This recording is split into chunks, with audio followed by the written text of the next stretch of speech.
ایران نے یہ کہا تھا، اور یہ باقاعدہ اس کے اوپر خبریں ہیں، عالمی میڈیا نے یعنی میرر کے اوپر یہ خبر چھپی ہوئی ہے کہ ایران نے سیز فائر ختم ہونے پر امریکہ پر جہنم کے دروازے کھولنے اور بہت سارے نئے سرپرائز دینے کا دعویٰ کیا ہوا ہے، اور ایران ایسا کر سکتا ہے کیونکہ اس نے تیاریاں کی ہیں اس بیچ میں۔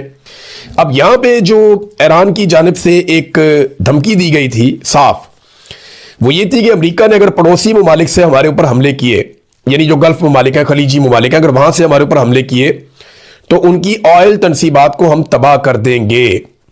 یہ ایران نے خبردار کیا تھا کہ اب کسی بھی صورت اپنے ممالک کو ایران کے خلاف آپ نے استعمال نہیں ہونے دینا، اور یہ پاسداران انقلاب کے arrow space commander Majid Moosavi نے یہ سٹیٹمنٹ دیا تھا، جنہوں نے میزائل اور ڈرون داغنے ہوتے ہیں، صاف کہہ دیا تھا۔ اور اس مرتبہ جو سارا بوجھ ہے وہ عرب ممالک کے اوپر پڑنا تھا، کیونکہ انہوں نے اٹیک سیدھا عرب ممالک کے اوپر کر دینا تھا۔ اب ٹرمپ کی دھمکیاں کام نہیں کی، ایران نہیں مانا، جے ڈی وینس بار بار طیارے کی طرف دیکھتے رہے، وہ وہاں سے فلائی نہیں کر سکے، پاکستانی بار بار رن ویز کی طرف دیکھتے رہے کہ امریکن آئیں گے، ایرانی آئیں گے، وہ آئے ہی نہیں۔ اور یہ ان دونوں کا فیصلہ ہے، یعنی ایران نے نہ آنے کا فیصلہ کیا، اور ایرانی اگر نہیں آتے تو امریکنز کے آنے کا فائدہ نہیں ہے، انہوں نے بھی نہ آنے کا فیصلہ کیا۔ تو پاکستان نے اپنی کوشش کی لیکن کامیابی نہیں ہوئی۔ اب ایران نے ایک اور بات کی ہے کہ جو بندرگاہوں کا محاصرہ کیا جا رہا ہے امریکہ کی جانب سے، یہ جنگ کے مترادف ہے۔ انہوں نے کہا ہم اس کو جنگ ہی سمجھتے ہیں جو آپ نے ہماری بندرگاہوں کے گرد ایک محاصرہ قائم کیا ہوا ہے، یہ ایک طرح کی جنگ ہے اور یہ جنگ کے مترادف ہے۔ اب اس کا ایران کیا جواب دیتا ہے؟ دیکھیں، امریکہ کے لیے پرابلم آنے والے دنوں میں پیدا ہوگا۔ جیسے جیسے خطے کے ممالک میں تیل کی گیس کی قلت پیدا ہوگی، تب امریکہ کا امتحان بڑھے گا۔ امریکہ نے جس جگہ پہ بلاکیج لگایا ہوا ہے، یہ پاکستان سے عمان کے بارڈر کے بیچ میں سمندر کا ایک علاقہ ہے جہاں پہ امریکہ نے بلاکیج لگایا ہوا ہے، وہ میں آپ کو بھی آگے جا کے دکھا دیتا ہوں۔ لیکن آپ یہ دیکھیں کہ کیا امریکہ اس محاصرے میں چین کے جہازوں کو روک پائے گا؟ Japan, Thailand, Indonesia, Malaysia, Bharat, Pakistan, Bangladesh, Korea اور بہت سارے بڑے ممالک ہیں جن کا آئل اور گیس یہاں سے جاتا ہے۔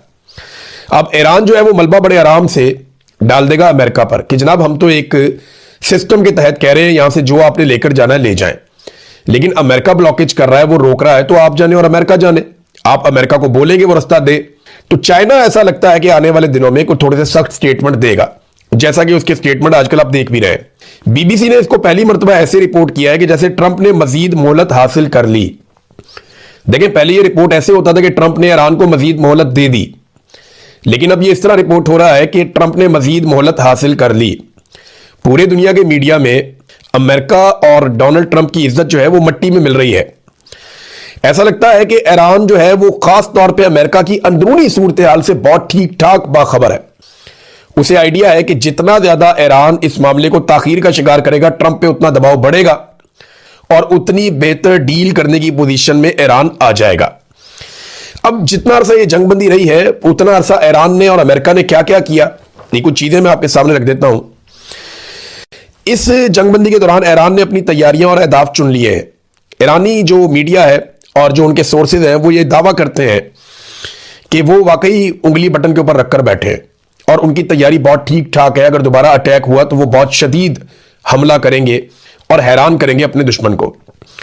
دوسری جانب ایک رپورٹ آئی ہے اور یہ رپورٹ امریکہ سے آئی ہے۔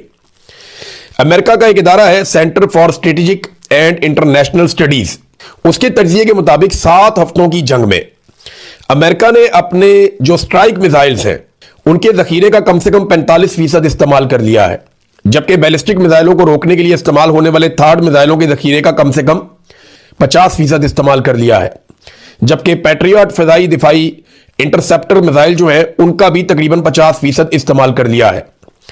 یعنی اگر دوبارہ ایران کے ساتھ لڑائی ہوتی ہے تو امریکہ کے پاس ذخائر بہت کم ہیں میزائلوں کے، اس طرح نہیں ہے جیسے ماضی میں امریکہ کے پاس ہوتے تھے۔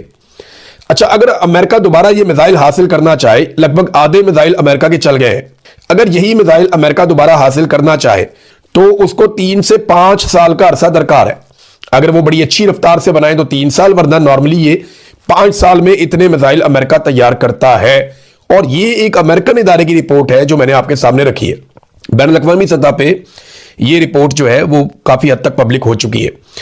امریکہ نے خطے میں اپنی فوجی قوت کو بڑھایا اور اپنے فوجیوں کی جہازوں کی تعداد کو بڑھایا، لیکن کیا اس سے امریکہ زیادہ بڑی تباہی پھیلائے گا؟ تو بات تو صحیح ہے۔